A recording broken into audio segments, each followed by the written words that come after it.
السلام علیکم ورحمت الله وبرکاته. مغفرته وي. محترم پوښتنه کړې ده چې په یو کمپنۍ کې کار کوم، هغه د کمپنۍ مالک دا وظیفه راکړې ده، دا مسؤلیت چې مثلا که دا ډریور موټر ډېر ځغلاوه نو بیا به ما په خبره یې، نو دی وایي هغه موټر ډېر ځغلی، کله کله مثلا زما خشم ورته راشي یا مې بد ایسي، نو بیا زه دغه مالک ته د ده حال ووایم چې دا موټر ځغلی یا داسې کوي داسې کوي، نو دا په شیطاناتو په غیبت کې به نه راسي که راځي.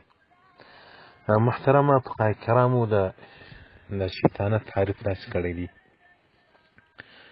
چې دا شیطانت چې ته وایي کوشش کول په مابینځ کې د انسانانو بالفتنې په فتنه سره چې دوه سره اخته کړي، دوه سره خوابدي کړي. او دلته چې تا ته دا مسؤلیت ورکول سوی دی چې که دا موټر یې ځغلاوه، بې درکه یې چلاوه، نو ما ته معلومات راکوه. په دې کې خو نو اول دا ورور ته ووایه چې مثلا ما یې ځغلوه، ځکه دا ستا په حق کې مور تاوان دی، د کمپنۍ د فارم تاوان دی، نو که بیا ځغلی یې ما ته دا مسؤلیت راکړی دی، دا حل زه ورسوم. نو په دې حل رسولو کې به ته درواغ نه وایې او تعصب به نه کوې، ځکه هغه هم د الله بنده دی، ته هم د الله بنده یې. تر حق تجاوز به نه کوې، چې کوم صورت حال دی هغه به بیانوي، بیا شیطانت نه راځي. هغه به هم د اصلاح په صورت کې کوي، دا به د مطلب نه وي چې دی کمزوری ثابت کړي، د ته تاوان ورسوي، په نیت کې به دې دا نه وي چې دی کښته کړي، ځکه شیطانت کول، غیبت کول دا د کبایرو ګناهو څخه دي. نو ته به صرف هغه صورت حال بیانوي چې وجود لري. د کمپنۍ مالک ته به وایي چې مثلا دغه موټر یې نن دومره زیات وځغلاوه، نیت به دې هم اصلاح وي، دا به دې نه وي مطلب چې دی فرق کې دی راوغورځوي پر د ځان هغه ته بالا کړي. نو دا چې ستا په زړه کې ورسره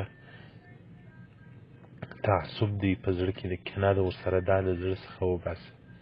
که حسد کول هغه ګناه ده چې شیطان یې مطرود کوي، وترټل شو د الله د رحمت څخه. نو په دې کې ډېر نهایي کوشش وکړه، اول خو تر دې عمل تېر شه، مه یې کوه. بس چې کوم وخت د موټر وځغلاوه، که ډېر بې درکه نه و، پټوه یې، حال یې پټوه. ذکر رسول الله صلی الله علیه وسلم تاسې د یو بنده حال پټوئ، الله به بیا ستاسو ګناهونه در پټ کړي. او که په دنیا کې تاسو په یو چا پسې چراغ راخیستی، دی یې وکول، دی یې وکول، دی یې وکول، هلته خپل مقام و رتبه لوړوې، په ورځ قیامت به بیا په 8000 قوم کې الله ستا عیبونه او ستا ګناهونه ټول داسې و ټول مخلوق ته پرېږدي چې دا خو هغه سړی وګوره داسې ځان ښه سپین تراشلی و چې زه خو بیخي د الله دوست یم، هېڅ مې نه دي کړي، او عملنامه یې دغه ده. موضوع الفقهیه جلد 41 صفحه 372 مباحث النميمة. والسلام عليكم ورحمة الله وبركاته ومغفرته.